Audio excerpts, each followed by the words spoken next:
정보가 있는 시사 토크쇼 장윤선의 팟짱. 아직도 홍삼만 드십니까? 홍삼만 드신 여러분 행복하십니까? 살림살이 좀 나아지셨습니까? 이제 마카 산삼을 드십시오. 마카 산삼. 잉카인들이 즐겨 먹었던 남미 페루의 산삼. 인체에 꼭 필요한 31가지 미네랄과 18종의 아미노산을 함유한 천연 종합 영양제. 세계적인 슈퍼푸드로 인정받아 전 세계가 열광하는 그것 바로 마카입니다. 페루의 마카와 우리나라의 산삼을 하나로 만들었습니다. 마카 산삼. 이게 다가 아닙니다. 20년 경력 전문가의 자문을 받아 우리 몸에 좋은 11가지 원료까지 하나로 만든 건강 푸드 마카 산삼. 이제 홍삼 가격으로 마카 산삼 드십시오. 와, 이거 남자한테 딱이네. 딱이야. 애미야, 나한테도 딱이구나. 엄마, 나도 마카산삼. 나도. 검색창에 마카 산삼 또는 영한 네이처를 검색하세요. 영한 네이처 마카 산삼이 답입니다. 마카 산삼을 꼭 기억하세요. 우주에서 마카와 산삼을 하나로 만든 회사는 영한 네이처가 유일합니다. 유사 검색어 회사에 주의하시고 영한 네이처를 꼭 확인하세요. 안녕하세요, 박정호입니다. 황교안 법무부 장관이 새 총리에 지명됐습니다. 박근혜 대통령의 6번째 총리 지명인데요. 새누리당은 국가개혁과 부정부패 척결이란 시대적 과제를 성공적으로 이끌 것이라며 황 장관 총리 지명을 환영했지만 야당은 공안 통치에 나서겠다고 노골적으로 선언한 것이라고 반발하고 있습니다. 사회적으로 존경받는 통합형 인사 대신 공안 통인 황 장관을 총리 자리에 앉히겠다는 건 국민 통합은 제쳐두고 사정 정국을 조성하겠다는 뜻으로 풀이됩니다. 국회에서 철저하게 황 장관의 도덕성과 자질 그리고 능력을 검증해야겠지만 당장 국민 통합과 거리가 먼 황 장관을 총리에 지명한 것 자체가 너무나 실망스럽습니다.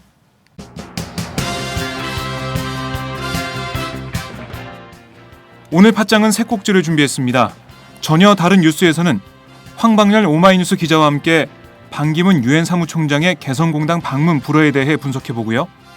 이경태 오마이뉴스 기자와는 황교안 법무장관 총리 지명에 대해 알아보겠습니다. 목요일의 고정 코너 대중문화 읽기에서는 신스틸러 전성시대에 대해서 말씀 나눠보겠습니다. 그럼 지금부터 5월 21일 목요일 장윤선의 팟짱 시작합니다.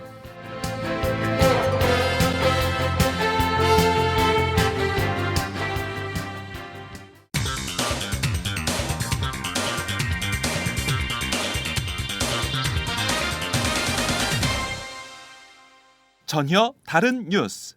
박근혜 대통령이 차기 총리로 황교안 법무장관을 지명했습니다. 청와대에 나가 있는 이경태 기자를 다시 한번 연결해서 자세한 소식 들어보겠습니다. 이경태 기자? 네, 이경태입니다. 네, 저희가 아침에 반기문 유엔 사무총장 방한 소식 때문에 연결했었는데 오늘 두 번이나 연결을 하네요. 네, 저희가 이거는 긴급한 상황이기 때문에 다시 한번 연결할 수밖에 없었는데 이경태 기자? 네. 네, 두 번 출연하니까 기분 좋겠어요? 네. 네. 네, 활기찬 대답 좋습니다. 자, 결국 황교안 법무장관으로 차기 총리가 지명이 됐는데 황교안 장관이 어떤 사람인지 이거부터 좀 알아보죠. 네, 일단 대표적인 공안통으로 볼 수 있습니다. 국가보안법 해설서를 펴낼 정도로 공안 업무에 정통한데요. 네. 서울중앙지검 2차장이던 2005년에는 국정원 안기부 도청 사건 수사를 지휘했고요. 같은 해 국가보안법과 사상의 자유 논란이 있었던 강정구 동국대 교수 사건 때에는 구속 수사를 추진하면서 당시 천정배 법무장관과 충돌을 빚었습니다. 네. 2006년 검사장급 인사에서 낙마했는데 이 때문에 공안통으로서 그때에 안갚음을 당한 것 아니냐라는 추측이 나왔고요. 노무현 전 대통령과도 이때 악연을 빚었다라고 볼 수 있습니다. 네. 이 최근에 그래서 당시 부산 한 교회에서 한 강연에서 김대중 노무현 정부의 공안검사 홀대를 비난한 사실이 뒤늦게 밝혀지기도 했습니다. 네. 경기고와 성균관대 법학과를 졸업한 수재인데요. 그 노회찬 전 정의당 대표와는 고교 동창이기도 합니다. 네. 이 노 전 대표의 의원직 상실 이유였죠. 삼성 X8 수사도 항 후보자가 지휘를 했거든요. 네. 그런 점에서 인연이라는 게 참 묘하다라는 생각도 드네요. 그 부산고검장을 마지막으로 옷을 벗었다가 박근혜 정부 출범 이후에 법무부 장관으로 임명되는데 네. 이후 여러 차례 박 대통령의 코드에 맞는 모습을 보여왔습니다. 그렇죠. 최동우 전 검찰총장 내사라든가 통합진보당 강제해상권 등 뭐 약간은 반발에도 불구하고 정부의 입장을 꿋꿋이 고수해왔습니다. 그런 점에서 박 대통령이 높은 점수를 주지 않았나라고 평가됩니다. 네, 그 황 장관이 총리에 지명된 것 어떻습니까? 충분히 예상할 수 있었던 시나리오였나요? 일단은 그 법조인과 고위공직자 출신이 될 거라는 예상이 계속 나왔었죠. 네. 특히 한교안 장관 같은 경우에는 그 이한구 전 국무총리 때도 이름이 나온 바 있습니다. 그만큼 이제 정부의 입맛에 잘 맞는 인사다. 네. 라는 점이 뒷받침된 건데요. 그래서 오늘 아침에도 말씀드렸지만 한교안 법무부 장관과 황창현 그 감사원장 등이 계속 네. 거론된다라고 얘기 드렸죠. 네. 총리 후보군에 들어 있었던 황교안 장관을 박 대통령이 선택을 했는데 보니까 아침에 조선일보가 이 총리 지명 관련해서 엠바고를 깨고 이 바람에 청와대 발표가 늦어지는 해프닝이 있었죠? 네, 오늘 오전부터 발표가 초입계에 들어갔다는 징후들은 계속 있었습니다. 네. 그 민경욱 청와대 대변인이 오전 9시 20분께쯤으로 기억되는데 미리 보도 편의를 위해서 10시 발표 일정과 함께 여섯 번째 총리 후보자가 황교안 법무장관이다 네. 사실을 밝혔거든요. 근데 이를 조선일보에서 엠바고를 깨고 보도해버렸습니다. 덕분에 약간 혼선이 있었는데요. 발표 시점도 갑자기 연기되면서 네. 황 후보자 지명에 문제가 생긴 거 아니냐라는 말들도 나왔습니다. 하지만 15분 만에 발표가 다시 이루어졌고요. 네. 청와대는 이 이유를 단순한 문안 조정 탓이라고 해명했습니다. 네, 이 조선일보가 엠바고를 깬 것 이거 뭐 기자단 차원에서 징계가 있겠죠? 네, 아마 있을 것으로 예상됩니다. 네. 그래서 15분 연기됐는지 뭐 단순한 문안 조정 정말 그것 때문에 연기가 됐는지 모르겠지만 아무튼 조선일보의 엠바고 파기 이후에 청와대 발표가 늦어지는 상황이 벌어졌습니다. 자, 이 황교안 장관 총리 지명에 대한 여야 반응도 한번 저희가 여기서 살펴보죠. 여야 반응 어떻습니까? 여당은 당연히 환영하고 있습니다. 이미 법무부 장관 임명 당시에 인사청문회를 통해서 도덕성과 자제 능력이 검증되는 데다 대통령의 국정 철학도 잘 이해하고 있다는 평입니다. 네. 김무성 새누리당 대표는 오늘 기자들과 만나서 장관 재임 시에도 언행이 신중하고 여러모로 훌륭한 사람이라고 평가했다라고 네. 말했습니다. 이 반면 야당은 강하게 반발하고 있습니다. 실제로 황 후보자가 법무장관 재임 시에 그 두 번이나 해임 건의안을 제출받았거든요. 네. 이게 다 야당에서 그 국정원 댓글 사건 축소라든가 뭐 이런 것 때문에 황 장관과 계속 대치를 해왔었죠. 그래서 새정치연합은 이번 지명을 야당에 대한 선전포고라고 지적을 했고요. 네. 정의당 역시 황 후보자가 진실과 정의가 아닌 박 대통령과 이 정권에 충성을 다한 인물이라면서 결코 받아들일 수 없다라고 했습니다. 네. 뭐 그동안 야당과 뭐 국민 여론은 국민 통합형 총리가 맞다 이런 주장을 계속 해왔는데 모르겠습니다. 지금 여당의 평가에서 드러나듯이 대통령의 국정 철학을 잘 이해하고 있는 사람이 황교안 장관이다 이런 얘기를 했던데 이 대통령의 국정 철학에 대한 비판을 해온 야당이나 뭐 시민단체 입장에서는 황교안 장관의 총리 지명이 정말 비판거리가 될 수밖에 없는데요. 자, 앞으로의 전망을 한번 보겠습니다. 뭐 정부 여당은 어떻게든 황교안 장관을 인사청문회를 통해서 통과시키려고 노력을 할 거고 야당에서는 황교안 장관의 도덕성과 자질, 능력을 검증하려고 할 텐데요. 어떻습니까?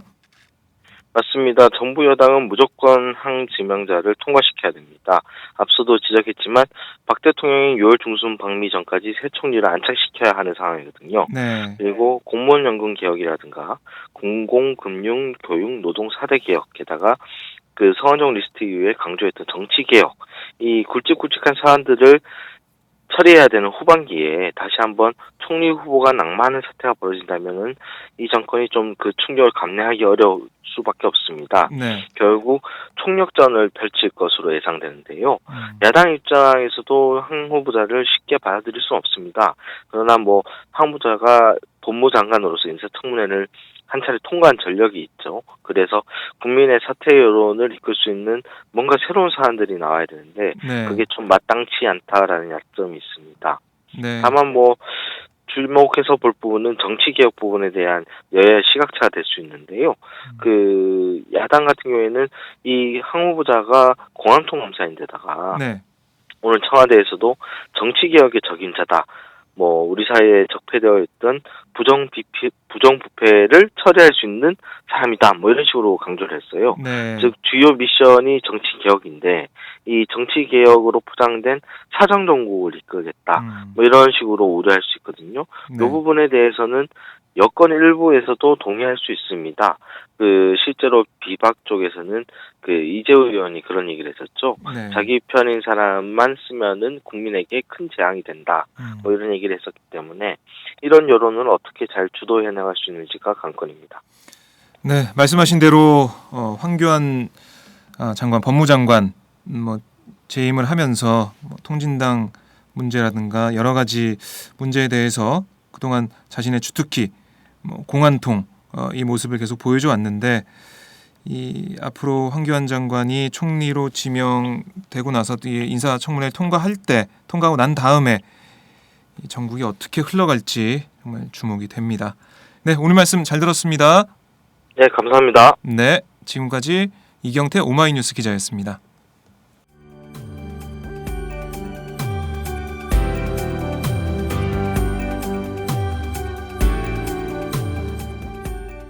안녕하세요.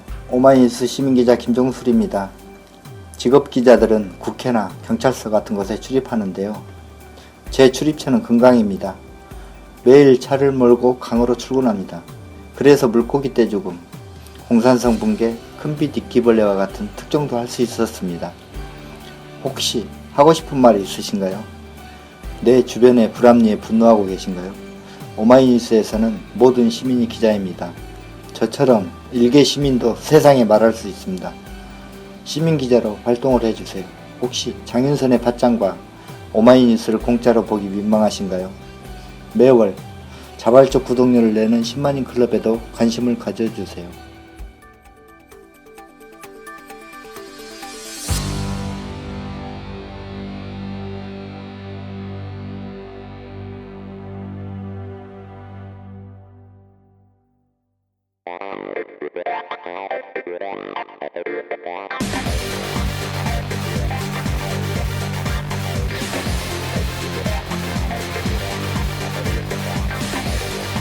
정보가 있는 시사 토크쇼 장윤선의 팟짱.